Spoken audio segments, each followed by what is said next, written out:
Oops, I forgot to put this in. Fine. You gonna find me, Big G? Fine, man. Man, I wasn't even ready to give you a sign, man. Right off the back, I got to give you a fine sign. Already. Man, go on, man. I mean, man, just go ahead, man. Man, I wasn't even prepared. Fine. Already, man. Hey, pump your brakes, nation. Steeler fans, Steeler Nation. What's up, everybody? Thank you for joining us for another Wednesday night episode of the Pump Your Brakes podcast. I'm one of three. I'm your boy Tate with the triple OG Shannon White and our residential little fella, the young guy, Big G. The young guy with a lot to say. Facts.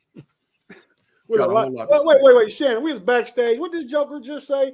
He said, if the Steelers don't draft Michael Penix, he going to Pittsburgh to take some people out. Yep. I'm getting me a hotel room, dog. I'm getting me a hotel room, man. I'm Googling addresses. It's gonna be some hard conversation and a few locked doors. That's all I'm saying. Because I'm not gonna get fined or have somebody putting a lawsuit on me.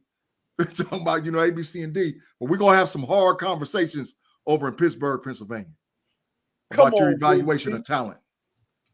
Come on, Big G. You can't just be so hyperbolic about everything, man. Hey, man, they got to be able to evaluate. How could you not talk about the talent that was displayed? Michael Penix Jr. is him, bruh. He's him. Ain't no ifs, ands, buts about it. That boy is a dog. I don't know if the Steelers drafted quarterback. What you think, Shannon? Yeah, I'm not. It's going to depend. If there's somebody that they're willing to trade up for a little bit, or who was the foul to them. But yeah, I'm like you. I'm not positive. They might try to roll next year with, Pickett and Rudolph and bring in a third. But yeah, I mean, if they get an opportunity to get a guy like Penix and they like him, then hey, I mean, I'm all for it. Mitch is gone, right? Mitch is gone. Oh yeah, I said yeah. Adios, muchachos. Yeah, he's gone, definitely. Mitch is gone. Okay. I can live with that. But fellas, what's up? How was your New Year? Hey man, I was a little excited, dog. Because the way it worked out, we get in the playoffs, bro. So I'm excited about 2024 already because we're about to get in the playoffs. So outside of my family, friends, all whatever else, I was excited because the Steelers got a shot to get in the playoffs. So you hype about that? Absolutely. I'm down with Broderick Jones. Let's just say that. We'll get to it in the show. I'm down with Broderick. I told you about Broderick Jones. Matter of fact, I gotta pull up. Y'all go ahead and talk real quick. What you think, Shannon? How was your New Year's? I had a great New Year's. Had my family around and got to ring in the new year, and just very thankful and been blessed, and hope everybody has a blessed 2024. Total facts. Absolutely. Couldn't have said it better, Shannon. Couldn't have said it better at all. Hey, Shannon, before we get all to the topics of the show tonight, man, I got an apology to make on air, bro. I think George Pickens heard me loud and clear. I think he heard me loud and clear. And George, you're him.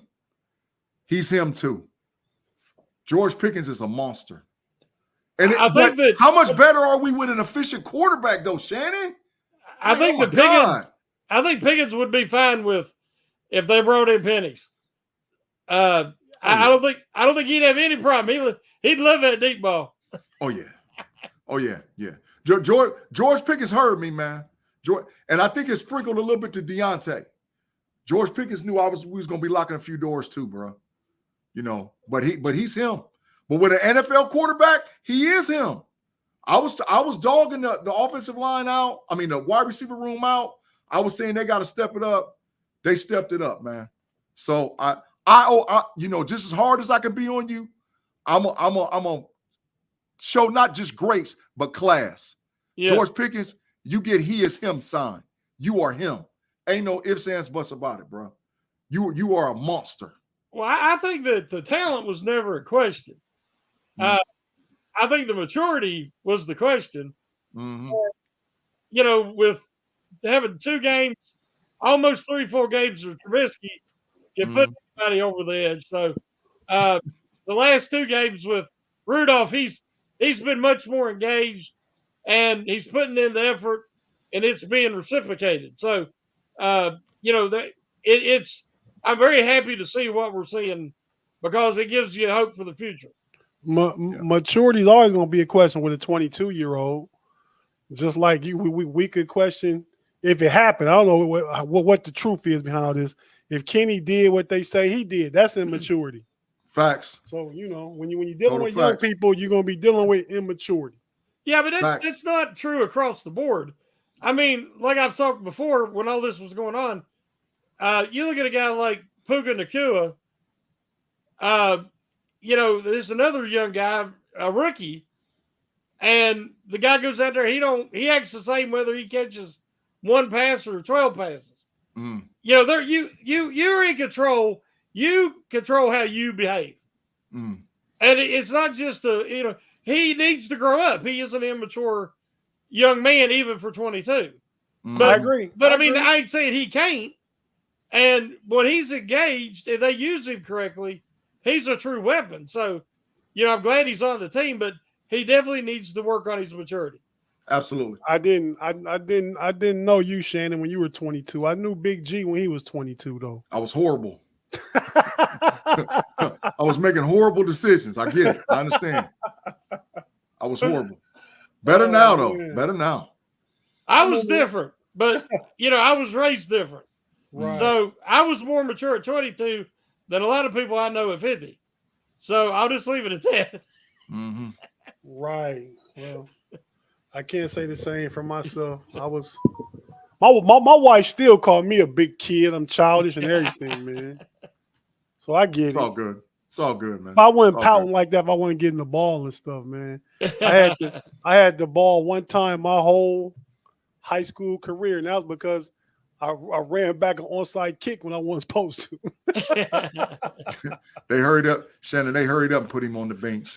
I figured he was returning a fumble. No, it was an onside kick. I was going to fall on it. They put him on the bench. Quick. Bench. But man, fellas, Big G, you brought up, both of y'all brought up a few things, and I got most of what y'all said that we should talk about. Right? So let's just jump into some general stuff right now before we break into the Ravens and Steelers and the Mason Rudolph talk and all that talk. So Big G. Yes, sir. You said something about my dude, your dude, our dude, Broderick Jones. Yeah, man. You want to play the tape or you want me to go in on it? Which way you want to go? You going in on Broderick Jones? No, not going. I'm talking about like, you know what we and you had this conversation already, but I don't know which way you're going to go. You going to play the tape or which way you going to do it? How you going to do it? Are you going to hit the quote? Which way you going to go? I'm going to put this quote up. Bet. Put it up.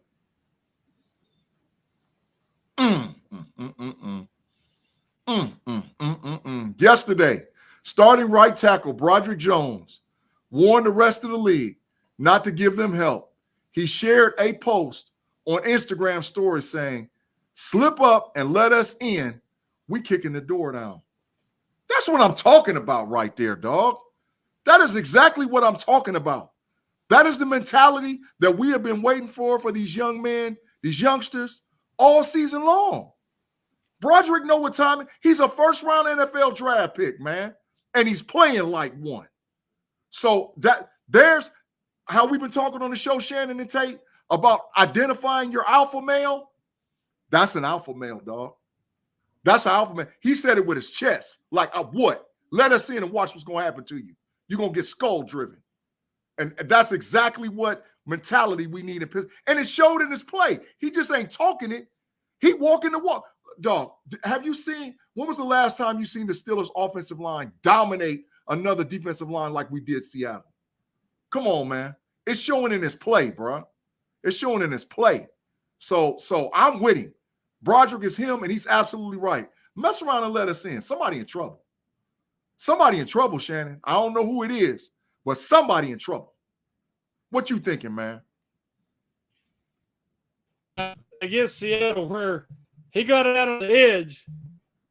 He pulled across the formation and took out the linebacker that was set to edge. And he knocked him flying backwards. Landed on. He pancaked him. Then he got up and run the field, and that guy was feeling it, man. He felt all 300 and some pounds because Jones just flattened him. Yeah, I love that attitude. They've been showing a lot of clips from the 80s when Webster was still playing and those lines and how they trapped and were so physical. And you see bodies flying. You know, they see guys flying through the air. And against Seattle, that's the first time I remember seeing that level of physicality in a good while. So, but you know, even though he's a rookie, Broderick Jones is setting the tone for that line. Yeah, he alpha. Yep. Fine, got him again. Tate, you got 2 fines in already, man. Come on, man. Fine, got him again, man. Come on, man. Come on, man. Get off the fine. Hey, man, I like Broderick Jones, the mentality. I like him bringing that. And this guy is like that. Y'all know Trent Williams. Yep. Oh, yeah. Yeah. Then, you know, that's kind of the mentality he has. He usually played for the Redskins out here. I had a buddy named Glenn. I used to work with. He was the maintenance tech for the building that I worked in, the office building. He's about 6'6", probably about 315 himself, Glenn. We was out at Dave and Buster's up in Laurel, Maryland one time, man, and him and Trent Williams got into it. I told Glenn, you a big dude, man, but you messing with the wrong dude. That dude, I know you big too, but he's not nice at all. Facts. Total facts. He's not nice. Don't get us in this stuff, man. You know? And Broderick Jones, Trent Williams is like very similar. Yeah. Very similar. And Trent Williams, way young. I mean, Glenn younger than me. Glenn probably about 43 now, but Trent Williams probably about 36. Yeah. Late about like 30, 34, 35, 36, somewhere in there. Yeah. Right. So you need those guys on your team. Yeah. Let's hope that Broderick Jones is like Trent Williams. All right. Oh yeah. I mean that's his ceiling. Yeah. Yeah, that athleticism and stuff. I do. Yeah, that's a ceiling. I do agree that could be a ceiling. But hey, so Big G. Yeah. Something else you wanted to talk about, man. And we'll get to stuff you brought up, Shannon. But you wanted to talk about what's next at the wide receiver position. You said it's George Pickens wide receiver 1, Deontay 2. Yep. And what's next at that position? What do the Steelers do? Are we satisfied? Do we need to go in the draft? What round? What are you thinking? Well, I think because of the wide receiver depth this year in the 2024 upcoming NFL draft, and with an aging Allen Robinson, and I don't think that Calvin Austin can be a 3. I think that the Pittsburgh Steelers have to go back to what we've done successfully throughout our history and identify a 2nd, 3rd, or 4th round wide receiver that has Pro Bowl potential. And it's not like I'm making it up that they haven't done that. They've done that over the years, that you're able to get a guy who's a Pro Bowl potential based on what he can do on the field, and then build him up and train him up to be ready to take over that 3rd position, or possibly if Deontay Johnson gets to fussing about money, or Pickens gets to fussing about money. You know, so I like what I've seen the last few games out of Pickens. I think that in a way elevated Deontay Johnson because he was getting fussy about him not getting the ball. And so I saw Deontay Johnson actually make catches over his head, Shannon. Could you believe he actually raised his hand and caught the ball? Yes. So, which we ain't seen in 2 years. So now I think that they're getting it. And so I think now that Pickens is the alpha, and if you decide to hold on Deontay, the NFL wins with that 11 personnel 3 wide. And so we got to go. Calvin Austin's a serviceable gadget play guy, kick returner, punt returner. But we got to get that 3rd guy that we can put in that slot position to be able to make ourselves that valuable. I mean, look at the Ravens. They got their 3. Cleveland's got their 3. Cincinnati's definitely got their 3. So it's time for us to get our 3. So Cincinnati might be losing 1 or 2. They'll franchise tag T. They're good. They can't do that. They got to pay Chase too. They'll be all right, bro. Okay. They'll be all right. Trust me. Because when you do that, you pay Burrow's contract kick in next year. You got to pay Chase. You're gonna franchise T, and stuff gonna start slipping other places. They'll figure it out. Okay. Yeah. Shannon, what you think about the wide receiver room, bro? Yeah, I don't know if they're getting what they're paying Deontay Johnson for. I don't know if they're getting a good return of investment. So I've said before, I'd like to see them shove him and see what they could get. Because the problem is they need a right tackle. Mm-hmm. They need a center. They need an inside linebacker. Facts. Strong safety. Yeah, and they need a cornerback. Mm-hmm. So then you add wide receiver to that list. There's only so many draft picks. Mm-hmm. And, how they're going to have some money. We don't know how much yet till they figure out how many of the 17 free agents they try to bring back or not. Facts. I think there's about 4 they really want to bring back. Mm-hmm. So I think they're going to have to be a little creative this offseason. Mm-hmm. Maybe a trade to pick up an extra draft pick or 2. Mm-hmm. Maybe move up or down depending on who falls. Mm-hmm. So there's going to be a lot of needs this offseason, but wide receiver is one of them. Yeah.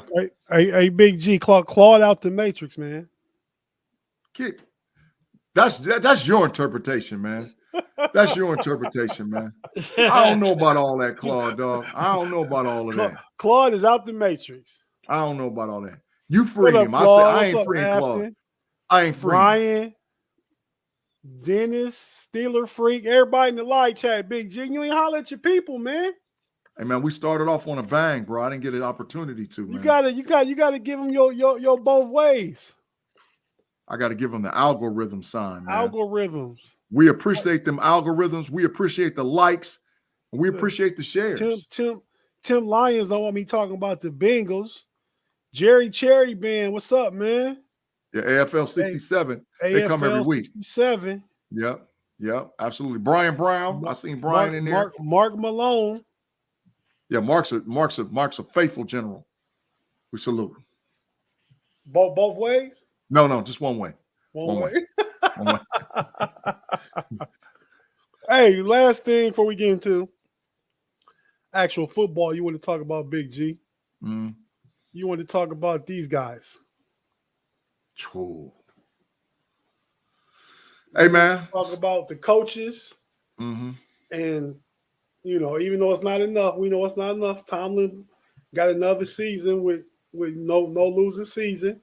Facts. But we got all the numbers. If you need them, I got them for Noel, Cowher, Tomlin. And you're going to do one of the hardest things that a Steeler fan could have to do. Well, number one is probably easy, but you gotta try and rank these guys over the last 55 years. Yep. First of all, I got to say this right off the bat. If you don't recognize and realize that the culture in Pittsburgh Steelers land, as far as identifying talent from a coaching position, is number one in the NFL, you don't get it. Because we've had 3 coaches in 55 years. Just let that sink in your head. 3 coaches for 55 years. Okay. Now, the hard part is saying who's the best one and who's the least best one. There is no least best one. Yeah, because they're all there. Matter of fact, I'm willing to say that as far as NFL is concerned, that's 3 of the top 15 coaches in NFL history. I'm willing to say that. I don't know about y'all, but I'm willing to say it. 3 of the top 25, I'd say. But go ahead. Okay. All right. So you said I'm high on it. It's okay, right? But to say who's numero uno, who's 2 and 3, I think there's no question. Chuck Noll's number 1. I mean, there's no. But the issue is, and you got to look at some hard facts. Chuck Knowles won because he's got those 4 rings. But Chuck Knowles, he had to build the team, right? We looked at his first 3 years; they was trash, you know. And then he hit a lick start with those drafts, and they were 12-30 Chuck Knowles' first 3 years, but they were building. I don't think he had got Mean Joe Green yet. Not yet.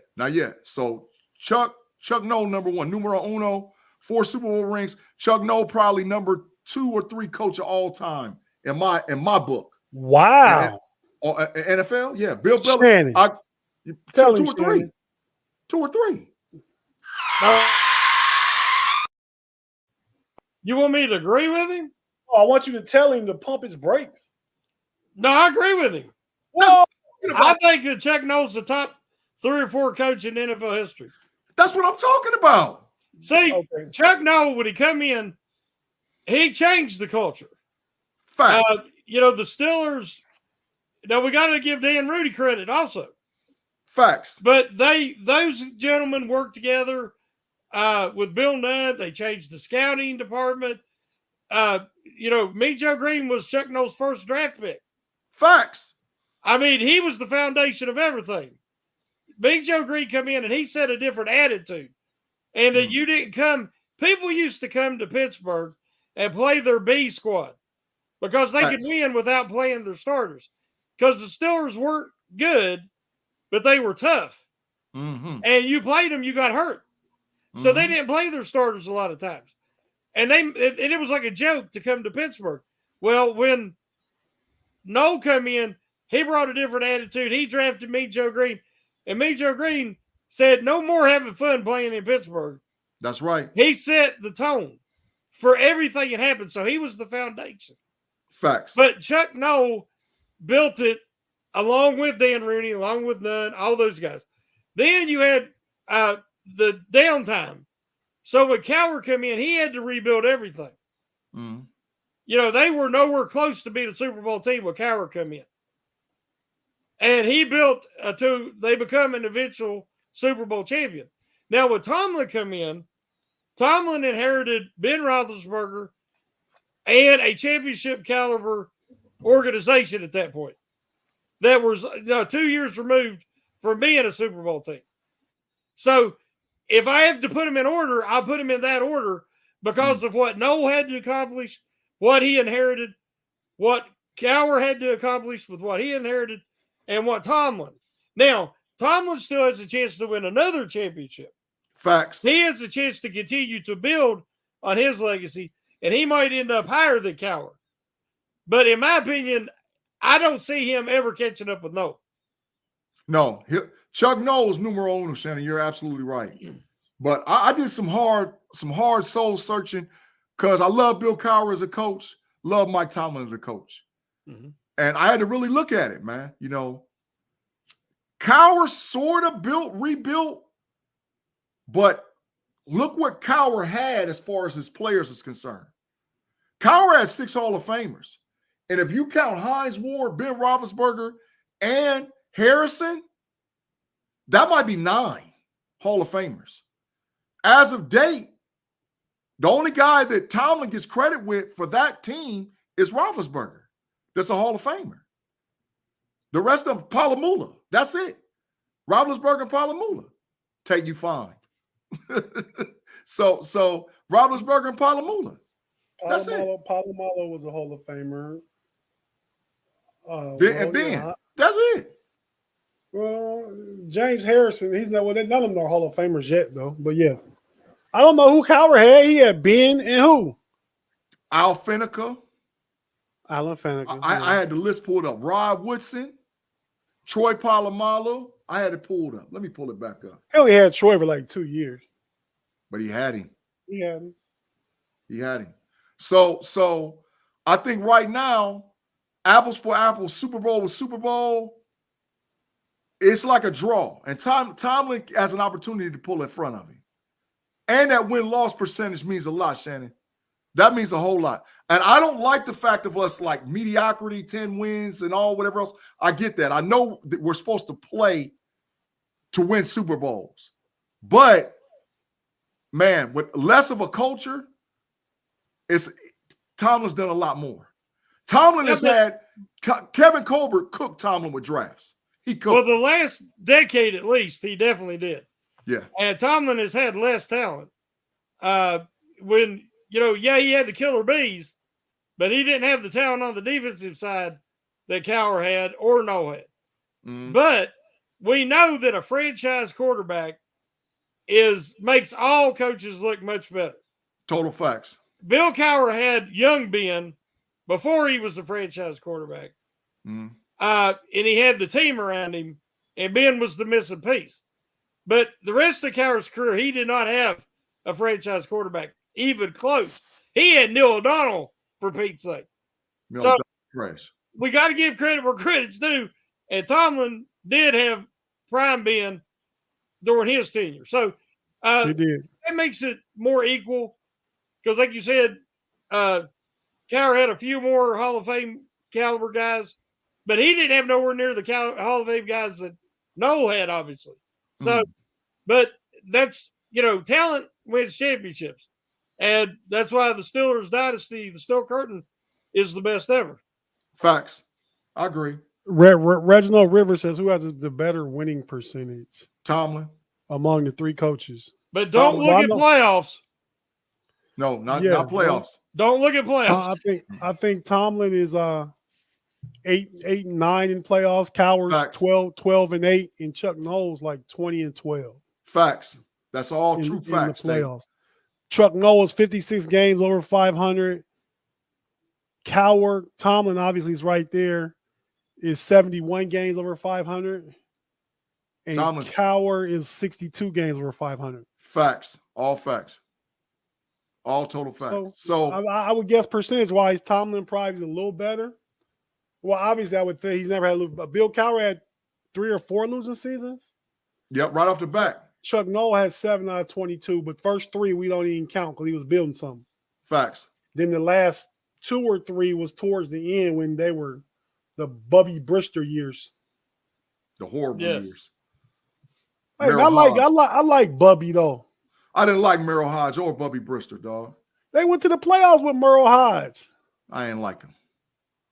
They should have beat Dan Marino in Miami.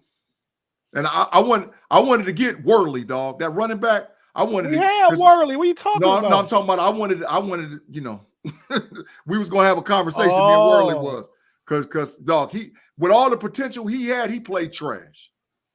He played straight trash. Worley and Mendenhall weren't good running backs from Georgia.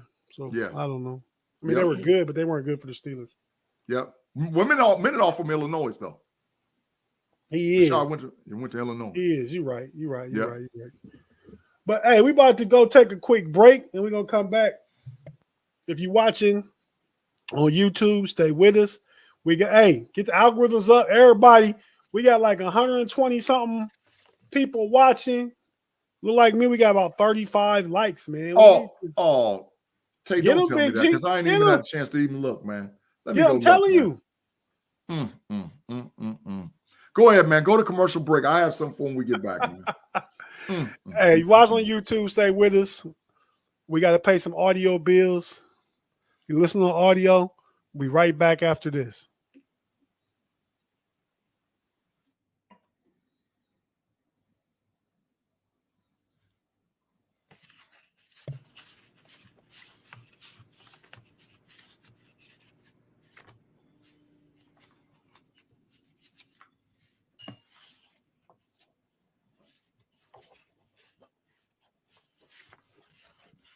And we're back on the Pump Your Brakes podcast on this Wednesday night.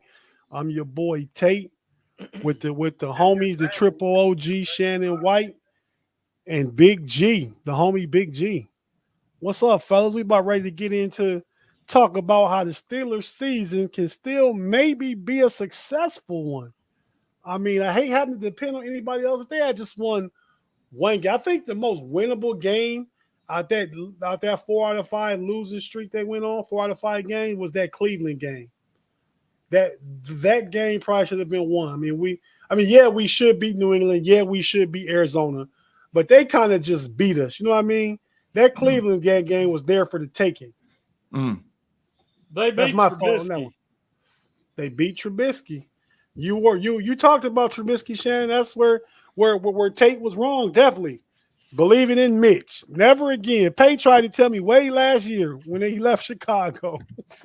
Hey, you know how, for all that never watched this before on the live chat, man, and watched this live as a show, you know, there's rankings for how garbage you are, man. And I'm going to show them how the rankings go. You got trash. You got hot trash. You got tire fire. And you got dumpster fire. And then you got the ultimate scrub. This is Mitch Trubisky. He's a scrub. Okay? So he does not belong in the black and gold. Ever. He's a scrub. He's a scrub quarterback. Tate, we got a super chat, dog. I seen it. Did you see it? Yeah, Last King of Scotland. Thanks for the $4.99. We appreciate the super chat. Let me go ahead, and you want to read it, Big Joe? I can read it. Go ahead. Is it me, or are the Steelers fans blaming KP for the 3 L's in a row? 3 L's in a row? Mm-hmm. Hearing Mason save the season, or did save us from Mitch? Mm-hmm. The team was 7-4 under KP. Well, I agree. Mason did save us from Mitch. Mm-hmm. Mason got in because Kenny was hurt, but Kenny has never scored 30 points in his career. And Mason's done it twice in a row. So I think you got to roll with the hot hand. I'm not saying that this means anything going into next year, but for the rest of this season, I got to believe Mason Rudolph is the guy. If the Steelers get into the playoffs, Mason will be playing the rest of the year. Shannon? Has to. Has to. There's the offense is more fluid with Mason. He's standing in the pocket. He's waiting to the last instant to get rid of the ball, allowing Pickens and Johnson to come open. Mm-hmm. He's doing the play action, and if it's not there, he's throwing it away. He's protecting the football, same as Kenny Pickett did. Something that Mitch Trubisky could not do, has never been able to do. You know he's in there. There's a turnover coming.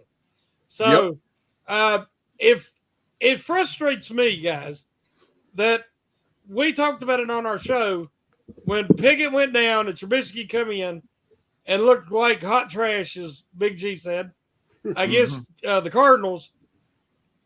I'd said it before. They have to go immediately to Rudolph because Rudolph fits what they're wanting to do. And Trubisky didn't. Had they had him play against the Patriots or against the Colts, I believe that the Steelers win. Yeah. But now they need help to try to get in. That's very frustrating. Yeah. Well, we identified it right off the bat. Yeah, right off the bat. Yeah. Yeah, Mitch, we knew. Y'all did. I thought Mitch could be serviceable, but he could not. I didn't mention you, Tate. I didn't call you out, baby. It's a safe place. It's a safe place, Tate. When you got credible takes all the time, you call yourself out. Okay. But I think what Mason does, man, Mason just will threaten the defense by pushing the ball down the field. Yeah, facts. Kenny's capable if he just do it. He gets happy feet. He does that little rollout and he dumps it off to the first available dump off receiver that he has. Mason stands in the fire in the pocket, and he will throw that ball down the field. Now he'll miss some. He don't hit them all, but just the fact that you make the defense play all that grass, man, helps the running game, helps the offense, and all that stuff. The issue is this. If the Steelers decide that KP8 is going to be their quarterback moving forward for next season, you better bring in one heck of a quarterback coach or one heck of an offensive coordinator that can coach him up because he can't read a defense. I've watched too much all 22 film to see it. He's one read and go. He's worse than Mitch at it. And he gets scared in the pocket. So, I don't know if that's coachable. You can coach it all, whatever else. But when the bodies start flying around and you got to play, that's a little different, bro. So I don't know. And that's why I said that whoever the OC is that the Steelers hire in the offseason, he better be a confidence builder. If not, KPA can't play quarterback. Not in this league. I think you got KPA and Mason. If they can sign them back, come in and compete, and you bring in a veteran. I don't think it's a rookie. I don't think it's a big trade or like that. I think it's somebody like Jacoby Brissett, maybe. Mm-hmm. Somebody in that ilk to come in and compete, and somebody better than Mitch in the room, because I think Kenny can be better, and I think Mason is pretty good. He's just getting his chance. Mason only had 11 starts up till he just started, right? Until he just started these last 2 games. Kenny's had 25 starts. Mason's never got a real chance. That's the only thing I'm getting at. Mason's never really got his chance. I want to point out one thing. Like I said, I don't care who the quarterback is. It's got to be Rudolph right now. He's the hot hand. He's giving them everything they need at the position. But we got to remember, he's a 6-year veteran. Mm-hmm. I don't care if he's had 11 starts, 12 starts. He sat behind Ben Roethlisberger. Mm. He learned behind the Hall of Famer. Facts. You learned something just being around greatness. Facts. And he learned. And he's emulating what he learned. Because he is very much like Ben. He's taller. He's got the arm. He stands in the pocket. He's not trying to roll out a lot. And he's taking this still very simplistic offense that the Steelers are trotting out there, and he's executing. He's doing the routinely. He's making the simple look simple. Whereas the damage was already done to Kenny Pickett. Mm-hmm. And now, he cannot function that same way. But we got to remember, Kenny Pickett has however many starts. All them starts but one was under Matt Canada. That is facts. And then he got a quarter and a half the next game. So Rudolph's already had more starts without Canada than Pickett did. We cannot lose sight of the fact of how bad Matt Canada and how incompetent his offense is. So I don't we're actually getting better. I mean, did you look at the passing target or passing location chart? Yeah. It was all over the field. Rudolph, he only threw to 4 people. Yeah. He threw to Pickens, Johnson, Freiermuth, and Warren. Yep. That was always completions, and it was all over the field, straight across. A lot of passes in the middle. We see charts early in the season where they'd be 2 passes the whole game across the middle. Facts. So we're now you're seeing Sullivan and Faulkner call plays like an actual NFL offense, even if it is from Canada's sorry playbook. So, yes, Pickett has a chance to come back and compete for the position next year. I believe they'll give Rudolph that chance if he wants to come back. And, of course, there'll be somebody else. They have to have an honest-to-goodness quarterback competition. Yeah. But we have learned nothing of substance about Kenny Pickett and what he can eventually be because they decided to bring back Matt Canada. And I'll continue to say that till I'm proven wrong next year. Yeah. Yeah. I don't disagree. I just think that from a quarterback evaluation standpoint, and like I said, I'm not an NFL head coach, but I know how to break down film. I'm very versed at that. And so looking at it, he's a one-read guy. His eyes don't match his feet. And when you see 95% of the time he doesn't step forward, he spins and rolls. That's a kid that's not confident because you can't make that movement and keep your eyes forward. You can't see the field. How confident is he going to be as a second-year quarterback in Canada's offense? Well, I'm just saying, if you look at Rudolph, the last game, he played excellent.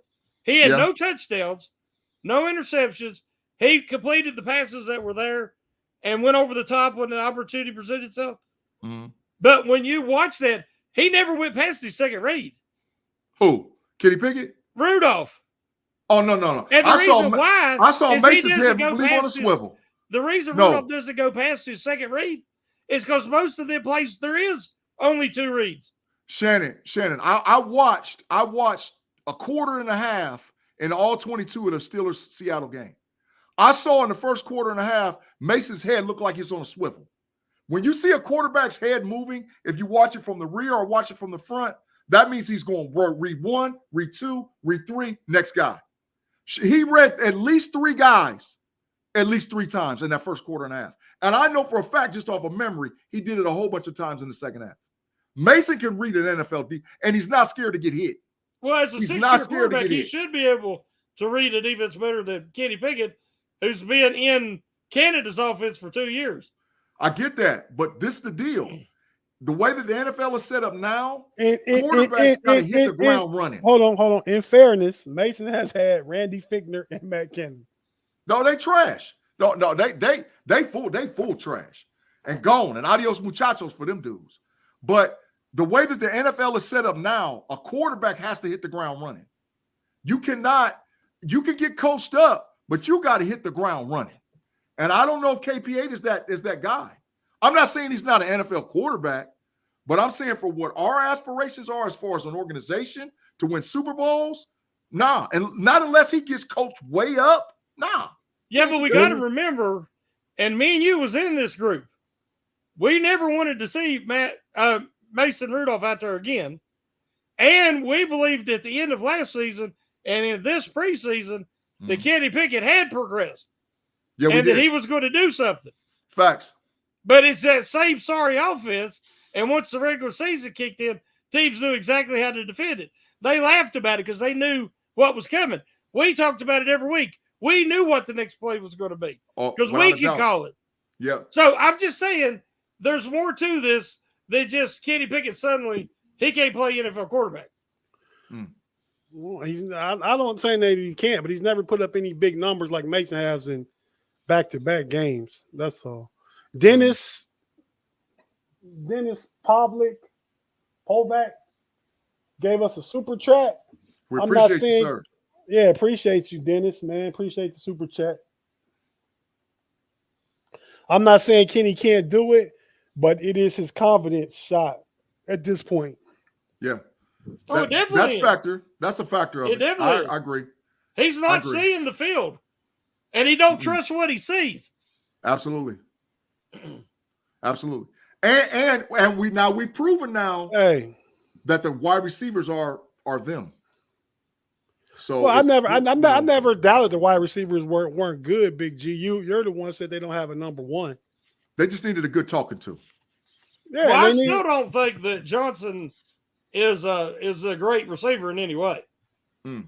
I think he is a position receiver that can be effective in the right offense, but he needs a number one across from him. When Pickens is playing like a number one, it makes Johnson better.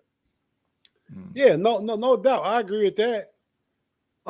Is Johnson better than Devontae Smith for the Eagles? No. It's not even close. Not even close. No. Is he better than? Hey, not better than T. Higgins. No. Is he better than Odell Beckham? No. Ooh. No.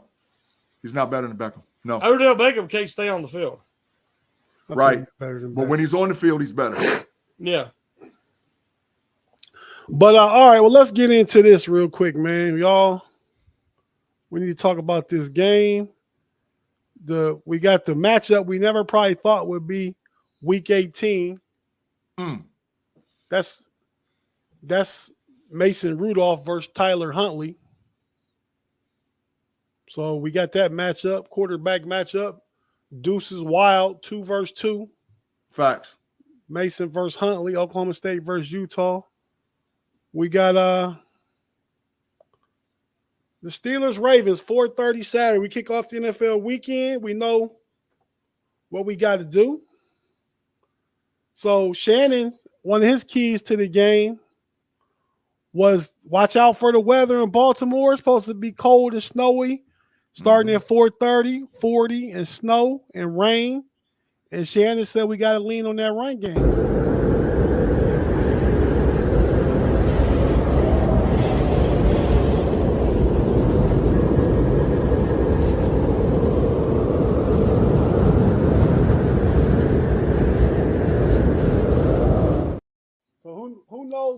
weather will be like. I hope it ain't that bad. Boy, that was horrible. If it's that bad, we ain't playing. And lightning and stuff, we ain't going out there. No, we're going to be in the tunnel. Hey, so I do Shannon, think that the running game, anytime the Steelers and the Ravens play, it's the most physical game of the year in the NFL.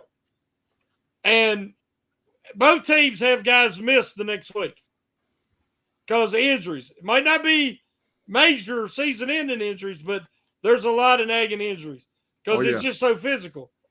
There's no way Harbaugh's playing most of his starters. There's no way. There's no way because he's just asking for an injury. So that gives the Steelers an advantage to help even that out with the home field. But they have to be able to run the ball with Harris and Warren, be able to take advantage of probably Roquan Smith and Patrick Queen and them guys not being in there. If they are, they won't be playing the whole game.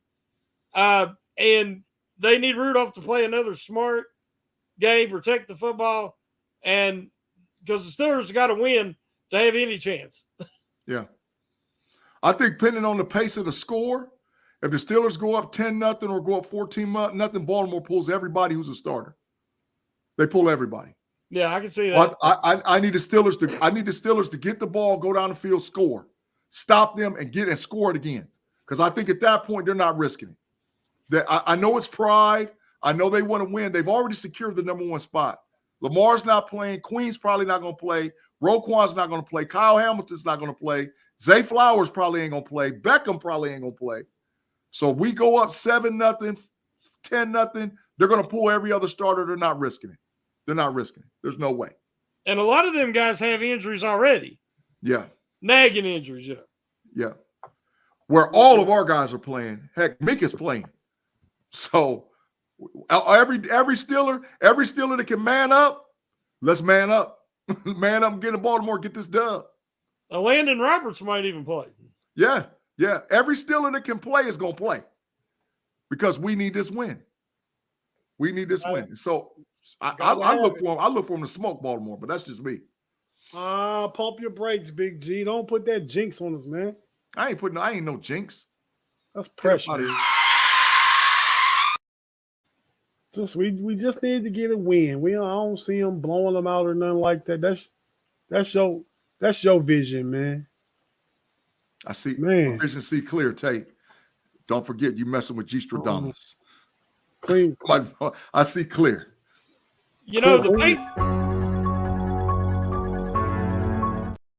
the Patriots were always Big Ben's kryptonite.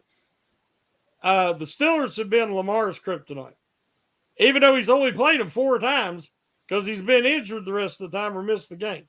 Mm-hmm. But the Steelers have been able to control him and keep him in the pocket more than anybody else. This year, he's throwing better from the pocket.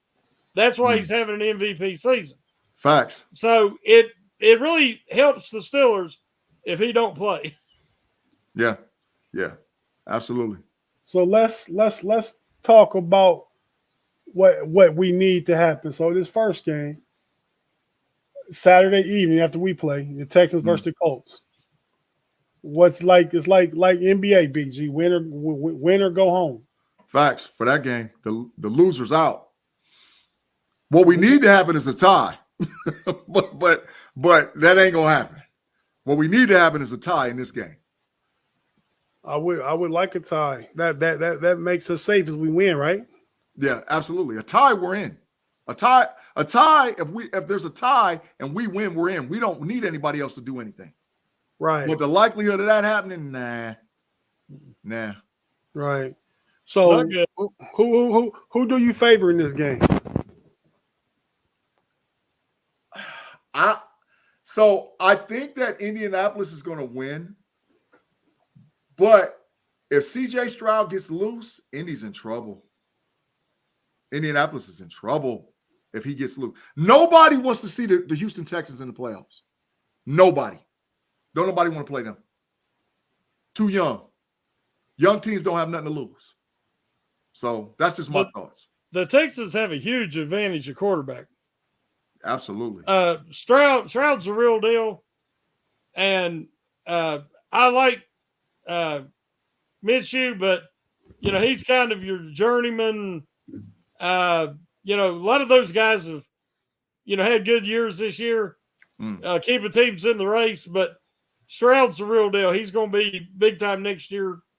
I expect him to have a really good career. So I believe the Texans are going to win that one. The Jags and the Titans. Do the Titans have a chance? It's on their home field. I think Derrick Henry typically has big games against the Jags. Mm-hmm.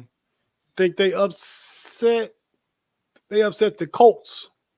The Jaguars upset the Colts last year with Carson Wentz, or year before. Put them out the playoffs. So this is one of those games. Can the Titans do it? They better. I'm going to holler at Mike Vrabel. Me and Mike Vrabel gonna have a conversation if they better, because Mike Vrabel's a square chin dude, bro. Like he doesn't like to lose, no matter when it is, and so I think it would make him feel great if he just destroyed Jacksonville's opportunity to get in the playoffs, right? So I think that he's gonna go no holds barred. He's not gonna hold back, and he's gonna be like, we're gonna beat these dudes, and they're going home. Do you know if Will Levis is playing? I've heard he is. I heard that Will Levis is playing. Okay, I like the running game with Derrick Henry, get B-Hop involved. So this is because we probably won't get it tied. This is one of the games we need something to happen. We need the Titans to shake something loose. And then the final game that has to do with us is the Bills versus the Dolphins. Dolphins beat up right now, man. Baltimore beat them up. Baltimore beat them up. The Dolphins have a lot to play for, though. They want to have a home playoff game. They want to win the division. They don't want to. They don't want to be sunned by Buffalo. And Josh Allen's been paid. Tua hasn't been paid yet. Facts. The winner of that game wins the division. You go from a 2 seed to a 5 seed. Right. I don't want to be a 5 seed. Well, matter of fact, you might go 2 to 6 because Cleveland got the 5 locked up, I think. Yeah. You go 2 to 6. You go 2 to 6. So you got to play a role playoff game. I don't want to do that.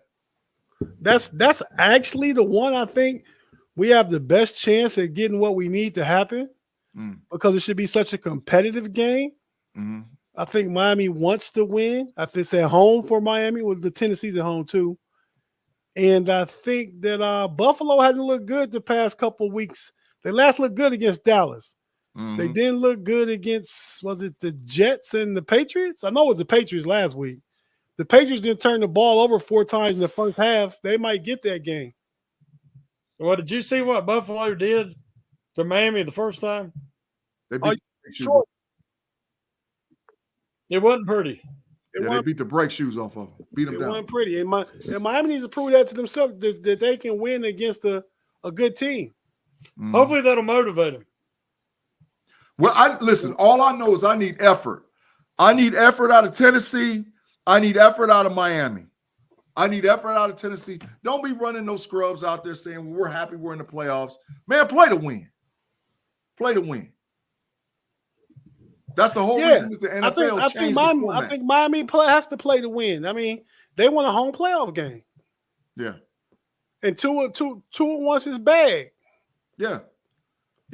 And that's why the NFL changed it. That's why the NFL changed the format. They wanted meaningful games week 17. Week 18 now. Week when 18, when you take Stephon Diggs, Jalen Ramsey going to take Stephon Diggs out the game. Buffalo's not as good. Facts. When Stephon Diggs is not playing well. But they have discovered James Cook. So we're going to get predictions for all these games. My prediction for this game, Buffalo, Miami. Like I said, I think this is the most winnable game that we need. I got Miami winning this game 27-21. Shannon? I really hadn't even thought about it till you said that. I would think it'd be a closer game if Miami had all their guys, but they're missing a few. Chubb and the cornerback, I can't think of his name. Xavier Howard. Yeah. But I think that they're going to have enough at home. Their speed's going to match up better than it did in Buffalo. So I'm expecting like 31-24 Miami. Yeah. I got the Dolphins. I got the Dolphins winning 27-20. The Dolphins winning 27-20. Prediction: Colts Texans. Let's go fast. I got Houston. I got Houston winning 27-21. Houston Oilers. I mean Houston Texans or Houston whatever. It's Houston. You know. I agree. I'll say both games work out for the Steelers. I'll say Houston Texans 28-24. I like those scores. I'm gonna be different here, man. I'm gonna take the Colts. I think Jonathan Taylor got a little warmed up last week, had like 20 carries, 95 yards. I think their running game is gonna be effective with Taylor and Moss. And their defense is really good up the middle with Buckner and those linebackers, Zaire Franklin, or whoever they are. I like the Colts in this one. It's going to be an ugly game. I got this one being like 18-14, something like that. Ugly. Yeah. And then last but not least, the Steelers-Ravens predictions. Well, first of all, it's a must-win for the Steelers. The Steelers have shown that they can score 30 points, not at will, but definitely are capable of scoring 30 points at any time. I think with Baltimore resting most of their starters, I think the Steelers go up early, 14-0, and carry on to get the victory, 30-14. I like the Pittsburgh big in this game, 30-14. I like that. Shannon? Well, I picked them to lose 2 weeks in a row, and they proved me wrong. And I'm not breaking tradition. I'm keeping the streak alive, and hope that they're wanting to prove me wrong supersedes everything. So I'm going to pick Ravens in a close game, 20-17. And I'm making that pick based on the fact that I've been wrong 2 weeks in a row, and I want to be wrong again. Tate and the Titans gonna beat the Jaguars too, by the way. Okay. The Titans gonna beat the Jaguars. I love that. Cecil Music said they won't score 30 this game. If they're resting Kyle Hamilton, Patrick Queen, and Roquan Smith, they're gonna score 30. They're gonna score 30. I like the Steelers to win this one 28-17. It's close to 30. Yeah. Now, you heard my prediction. Remember the weather. Yeah. It's going to keep the score down, probably. Yeah. Yeah, but they didn't pass no touchdowns last week. If they run the ball like they did last week, they still can score 30. Yeah. You know? Oh, Jalen Warren and Najee with the double up, 1,000-yard total yards for both dudes in the backfield. Hey, fellas, y'all handling y'all business. Keep both of them boys. They both ready, man. We are getting ready to get out of here, but before we go, Big G, get your algorithms up real quick one time. Let me look to see what they talking about. Man, it's only 50.